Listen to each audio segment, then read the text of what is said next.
Hello everyone, আজকে আমরা Microsoft office access 2007 একটি টপিক নিয়ে আলোচনা করব। সে টপিকটি হলো access database export and import. কী করে আমরা এক্সপোর্ট অ্যান্ড ইম্পোর্ট করব সেটা আজকে আমরা দেখব। ফার্স্টে আমরা করব এক্সপোর্ট। এক্সপোর্ট করতে গেলে কি করে করব, তার জন্য প্রথমে আমরা অ্যাক্সেসটা ওপেন করে নিলাম। ওপেন করার পর এখানে দেখুন স্টুডেন্ট নামে একটা আমরা টেবিল তৈরি করে রেখেছি। এবার এই টেবিলটাকে আমরা এক্সপোর্ট করব। এক্সপোর্ট মানে নিয়ে যাব, সাপোজ কোনো এক্সটেনশন ফাইলে নিয়ে যাব। তার জন্য চলে যাব আমরা এক্সটার্নাল ডেটা ট্যাব। এখান থেকে বাঁদিকে দেখুন ইম্পোর্ট আর এটা এক্সপোর্ট। তাহলে এক্সপোর্ট গ্রুপ থেকে আমরা চুজ করব কোথায় নিয়ে যেতে চাইছি, কোন এক্সটেনশন ফাইল। সাপোজ ধরুন এমএস ওয়ার্ডে নিয়ে যাব, তার জন্য ওয়ার্ডে ক্লিক করলাম। করার পর ব্রাউজ করব। ব্রাউজে ক্লিক করার পর এখান থেকে লোকেশনটা চুজ করলাম, ধরুন ডেস্কটপ। ক্লিক করলাম ডেস্কটপে।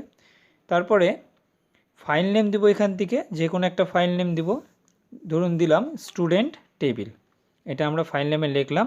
লেখার পর দেন সেভ করব। সেভ করার পর ওকে, দেন ক্লোজ। এবার ক্লোজে ক্লিক করলাম। করার পর এবার অ্যাক্সেসটাকে আমরা কি করব, মিনিমাইজ করে রাখবো। রাখার পর দেখব ডেস্কটপে আমাদের সেই এক্সপোর্ট ফাইলটা গিয়েছে কি না। এই দেখুন ওয়ার্ড স্টুডেন্ট টেবিল লেখা আছে। ডবল ক্লিক করে ওপেন করলাম। এবার এখানে আমরা দেখতে পাচ্ছি যে টেবিলটা আমরা অ্যাক্সেসে তৈরি করে রেখেছিলাম সেটা এক্সপোর্ট করে আমরা মাইক্রোসফট ওয়ার্ডে নিয়ে আসলাম। ঠিক আছে, তো এটা গেল হচ্ছে আমাদের ওয়ার্ড, মাইক্রোসফট ওয়ার্ডে নিয়ে আসতে পারলাম এক্সপোর্ট করে। এবার আমরা অন্য একটা সফটওয়্যারে নিয়ে যাব। সাপোজ ধরুন এবার আমরা নিয়ে যাব, তার জন্য অ্যাক্সেসটা ওপেন করলাম। ধরুন এক্সেলে নিয়ে যেতে চাইছি, তার জন্য সেম আগের মতো এক্সটার্নাল ডেটা ট্যাব। এখান থেকে এক্সপোর্ট গ্রুপের আন্ডারে চলে যাব এবার এক্সেলে গেলাম। ক্লিক করার পর সেম ব্রাউজ, দেন এখান থেকে আমরা ডেস্কটপ চুজ করলাম। চুজ করার পর ফাইল নেম ধরুন দিলাম একটু আলাদা দিব, দিলাম স্টুডেন্ট এক্সেল দিলাম, এটা যেহেতু এক্সেল সফটওয়্যারে দেখব। করার পর দেন সেভ করার পর ওকে করার পর ক্লোজ করার পর এটা অ্যাক্সেসটাকে আমরা মিনিমাইজ করলাম। এবার দেখুন আমাদের ডেস্কটপে চলে এসেছে সেই এক্সেল ফাইলটা। ডবল ক্লিক করে ওপেন করলাম।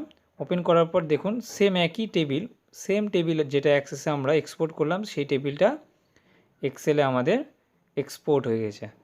ঠিক আছে, এইভাবে অ্যাক্সেস থেকে আমরা যে কোনো ডেটাবেস বা টেবিল যে কোনো সফটওয়্যারে এক্সপোর্ট করতে পারবো।